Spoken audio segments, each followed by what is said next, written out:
ଦେଖିଲେ କେମିତି ଅସ୍ତବ୍ୟସ୍ତ ହୋଇ ପଡ଼ିଛି ଏ ବଖରାଟି। ଏଇଟାକୁ ଆମେ ବ୍ଲାକବୋର୍ଡ଼ ରୁମ୍ ବୋଲି କହୁ। ଦେଖନ୍ତୁ କାନ୍ଥରେ କେମିତି ଉଇ ଲାଗିଛି। କାଲି ଆପଣଙ୍କୁ କହିଥିଲି ନା ଘର ମୋର ଏମିତି ପଡ଼ିଛି। କାଲି ଭାବିଥିଲି ଆଜି ମୁଁ ଘରଟିକୁ ସଜାଡ଼ିବି। ହାରମୋନିୟମ ସାଙ୍ଗେ ତ ମୋର କଟି ଅପଡ଼ ହୋଇଯାଇଛି। ଆଉ ସକାଳୁ କିନ୍ତୁ ସବୁ ଓଲଟପାଲଟ ହୋଇଗଲା। ଏଇ ତ ଏବେ ମୁଁ ଫେରିଲି ସମ୍ ହସ୍ପିଟାଲରୁ। ଆପଣଙ୍କୁ ନିଶ୍ଚୟ ଆଶ୍ଚର୍ଯ୍ୟ ଲାଗିବ ମୁଁ ପୁଣି ସମ୍ ହସ୍ପିଟାଲ କାହିଁକି ଗଲି। ଅବଶ୍ୟ ଯେଡ଼ିକି ଭାରାକ୍ରାନ୍ତ ମନ ନେଇକି ଯାଇଥିଲି ଟିକେ ଆଶ୍ୱସ୍ତ ହୋଇ ଫେରିଲି। ଆସି କ'ଣ ଟିକେ ଖାଇଦେଇ ଗଡ଼ି ପଡ଼ିବାକୁ ଗଲାବେଳକୁ ଏଇ ଜୀବନ ସରାଗର ବନ୍ଧେଇ ଫଟୋଟି ମୋ ଆଖି ଆଗରେ ପଡ଼ିଲା। ଭାବିଲି ସବୁ କହିବି। ଦେଖିଲେ ଘଣ୍ଟାରେ କେତେଟା ବାଜିଛି? 4:30 ନା। ଆଜି ସକାଳୁ ମୁଁ ବିଛଣାରେ ଗଡ଼ୁଛି 4:05 ହେବ ବୋଧେ। ଝିଅ ଘରୁ ଫୋନ୍ ଆସିଲା। ଝିଅର ଦେହ ଭଲ ନାହିଁ। ତାକୁ ସେମାନେ ସମ୍ ହସ୍ପିଟାଲ ନେଇକି ଆସୁଛନ୍ତି। ଅବଶ୍ୟ ପ୍ରାୟ 7-8 ବର୍ଷ ତଳେ ତାର ସ୍ପଣ୍ଡିଲାଇଟ୍ ବାହାରିଥିଲା। ଆଉ ଏବେ କେତେ ଦିନ ହେଲା ତାର ସେଇ ହାତଟା ବିନ୍ଧୁଛି ବୋଲି ସେ କହୁଥିଲା। ହେଲେ ଏମିତି ଗୋଟେ ଘଟଣା ଘଟିଯିବ ଆଉ ତାକୁ ଡାକ୍ତରଖାନାକୁ ଆଣିବାକୁ ପଡ଼ିବ। ମୁଁ ବା କାହିଁକି ଭାବିବି। ଆଜି ଦୁଇଟି ଭଲ ଦିନ, ପଙ୍କୋଦ୍ଧାର ଏକାଦଶୀ ଆଉ କୁମ୍ଭ ସଂକ୍ରାନ୍ତି। ତେଣୁ ମନରେ କେତେ କ'ଣ ଭାବିଥିଲି। ହେଲେ ରାତି ନ ପାହୁଣୁ ହସ୍ପିଟାଲ ଯିବାକୁ ଗଲା। ସାଙ୍ଗରେ ଜ୍ୱାଇଁ ଆଉ ତା ଶାଶୁ ଆସିଥିଲେ। ମୁଁ ଏଠୁ ଚୁଙ୍ଗା ଆଉ ଜାଙ୍ଗୁକୁ ସାଙ୍ଗରେ ନେଇ ଗଲି। ପହଞ୍ଚିଲା ପରେ ଦେଖିଲି ପ୍ରକୃତରେ ତା ଅବସ୍ଥା ଅସମ୍ଭାଳ। ସେ ହଲଚଲ ହେବାକୁ ବି ଅକ୍ଷମ। ଏମିତିକି ସେ ଚାଲିକି ବି ଭିତରକୁ ଯାଇପାରିଲା ନାହିଁ।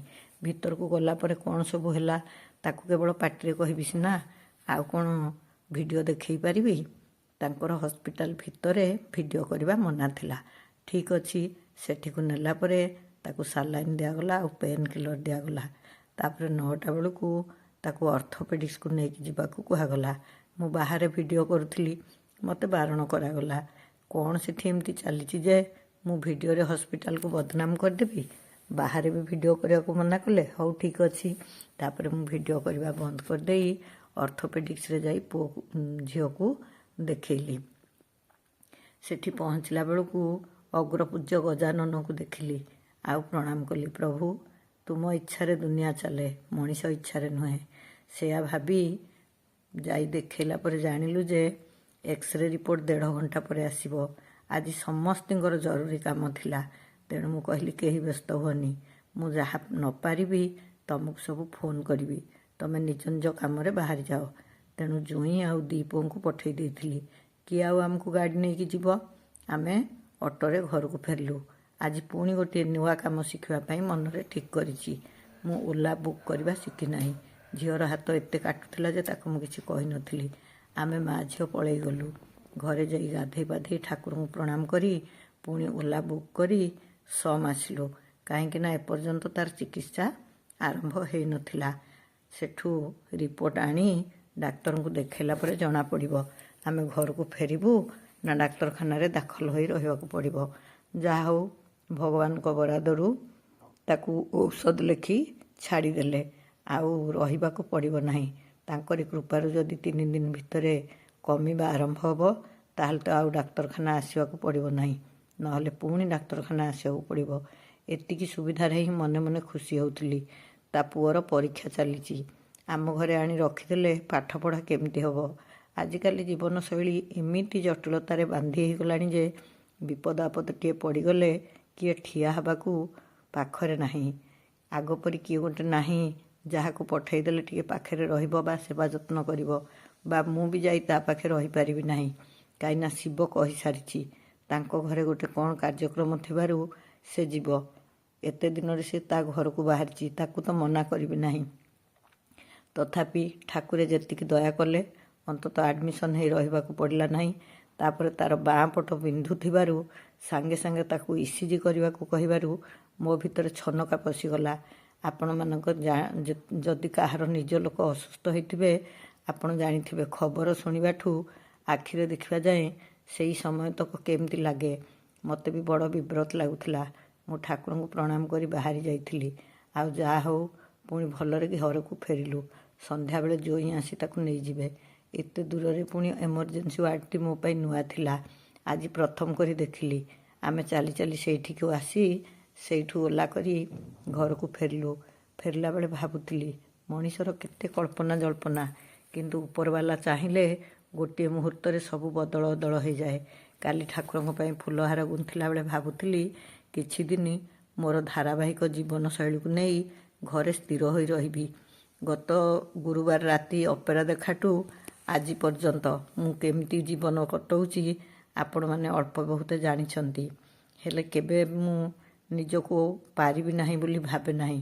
ସେଇ ମନୋବଳରେ ସିନା ମାଡ଼ିଯାଏ, ବେଳେବେଳେ ଭାରି କ୍ଳାନ୍ତ ଲାଗେ।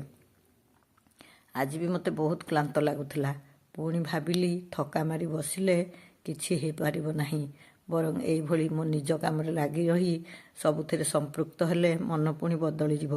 କାହିଁକି ନା ମୁଁ ଝିଅକୁ ଏଠି ରଖିପାରିବି, ନା ମୁଁ ତାକୁ ଛାଡ଼ିପାରି ଶାନ୍ତିରେ ରହିପାରିବି।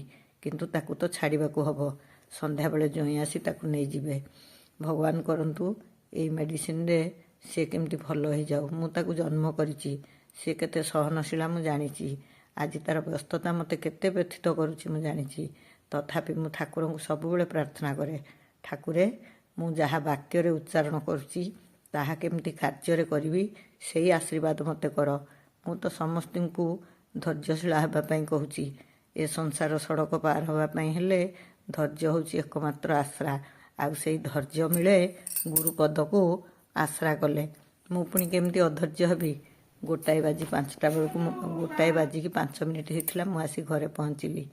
ଘରେ ପହଞ୍ଚିଲେ ଆଗରୁ ଅନେକ ଥର କହିଛି, ଆମର ଯିଏ ଯୁଆଡ଼େ ଯାଇଥିବ ଯାହା ଘଟଣା ଥିବ ସବୁ ବଖାଣିବ। ଇଏ ତ ସବୁଦିନ ଡାକ୍ତରଖାନାକୁ ଅପାରଗ, ଚିରଦିନ ଡାକ୍ତରଖାନା କାମ ମୁଁ ହିଁ କରେ। ସେ କହନ୍ତି, ମୁଁ ଘରେ ବସି ଠାକୁରଙ୍କୁ ପ୍ରାର୍ଥନା କରୁଛି, ତୁ ଯା କାମ ଛିଣ୍ଡେଇ ଆସିବୁ। ଆଉ ଠାକୁରଙ୍କ ପ୍ରାର୍ଥନାରୁ ସବୁଥର ଡାକ୍ତରଖାନାରୁ ମୁଁ ଭଲରେ ଭଲରେ କାମ ଛିଣ୍ଡେଇ ଆସେ। ଆଶ୍ରମ ସମ୍ମିଳନୀରେ ବୋଲା ହେଉଥିବା ଏ ଭଜନଟି ଆଜି ବହୁତ ମନେ ପଡ଼ୁଥିଲା। ଏ ଭବସାଗରରୁ ପାର କରିବା ପାଇଁ ଏକମାତ୍ର ନାଉରୀ ହେଉଛନ୍ତି ସବୁ ପ୍ରଭୁ। ଶ୍ରୀ ଗୁରୁ ହୁଅନ୍ତୁ କି ଶ୍ରୀ ଜଗନ୍ନାଥ ହୁଅନ୍ତୁ, ଯିଏ ବି, ସେଇ ସର୍ବଶକ୍ତିମାନ ହିଁ ଆମକୁ ଭବସାଗରରୁ ପାର କରିବାର ଏକମାତ୍ର ମାଧ୍ୟମ। ତାଙ୍କରି ପାଦ ତଳେ କୋଟି ପ୍ରଣାମ ଜଣାଇଲି। ସବୁବେଳେ ମୋତେ ଅସୀମ ଧୈର୍ଯ୍ୟ ଆଉ ସହନଶୀଳତା ଦେଇ ଏ ଜୀବନ ପଥରେ ଆଗେଇ ନେଉଥାନ୍ତୁ। କଥାରେ କହିବା ଆଉ କାର୍ଯ୍ୟରେ କରିବା ବଡ଼ କଷ୍ଟ। ଜାଣିନି କ'ଣ ଆଉ ତାଙ୍କ ବିଚାରରେ ଅଛି, କାହିଁକି ମୋତେ ବାରମ୍ବାର ଏଇଭଳି ଗୁରୁ ପରୀକ୍ଷାରେ ପକାଉଛନ୍ତି। ସବୁ ତାଙ୍କରି ଚରଣରେ ସମର୍ପଣ କରି ତାଙ୍କରି ଠାରୁ ଶକ୍ତି ସଂଗ୍ରହ କରୁଛି। ଆଉ ଭାବୁଛି ଆଜି ପର୍ଯ୍ୟନ୍ତ ସେ ମୋତେ ଯେମିତି ବାଟ ଚଲେଇଛନ୍ତି ହାତ ଧରିକି, ସେମିତି ବାଟ କଢ଼େଇ ନେବେ। ଆଉ ସମସ୍ତଙ୍କୁ ବି କହୁଛି, ଥରେ ନିର୍ଭରଶୀଳ ହେବା ଶିଖନ୍ତୁ। କେତେ ଧୈର୍ଯ୍ୟ ଆଉ ଶକ୍ତି ଆସିବ ନିଜେ ହିଁ ଉପଲବ୍ଧି କରିବେ। ଆଜି ପୁଣି ଥରେ ମୁଁ ଭାବିଲି, ସତରେ ଗୁରୁ ନାମ ହିଁ ଏ ଜୀବନର ଏକମାତ୍ର ଧୈର୍ଯ୍ୟ, ଏକମାତ୍ର ସହାୟ। ତେଣୁ ବାରମ୍ବାର ତାକୁ ହିଁ ମନେ ପକାଉଥିଲି। ଆଉ ଭାବୁଥିଲି ଆଜିର ଏ ଅନୁଭୂତିଠୁ ଆପଣମାନଙ୍କୁ କହିବି ନିଶ୍ଚୟ।